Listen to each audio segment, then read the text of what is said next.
श्री स्वामी समर्थांचा चमत्कार. अक्कलकोटमध्ये श्री स्वामी समर्थ महाराजांचा दरबार नेहमी भरलेला असे. दररोज अनेक भक्त आपली दुःख, व्याधी, संकट घेऊन महाराजांकडे येत. महाराज आपल्या अलौकिक शक्तीने क्षणात त्यांची संकट दूर करत.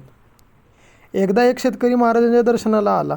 त्याच्या शेतात पीक नीट येत नव्हतं. जनावरांवर सतत आजारी पडत होती आणि घरात उपासमारीची वेळ आली होती. तो शेतकरी महाराजांकडे रडत रडत म्हणाला, महाराज, माझं सर्वस्व संपलं आहे, आता आपणच दया करा. स्वामी महाराज त्याच्याकडे हसत पाहू लागले आणि म्हणाले, अरे चिंता करू नकोस, जा उद्या पहाटे शेतात जा.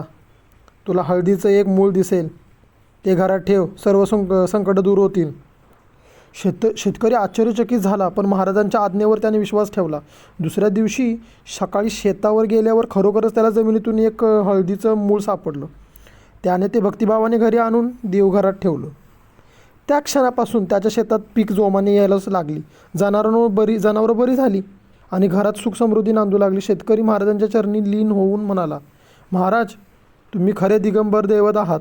तुमच्या कृपेने माझं जीवन बदललं.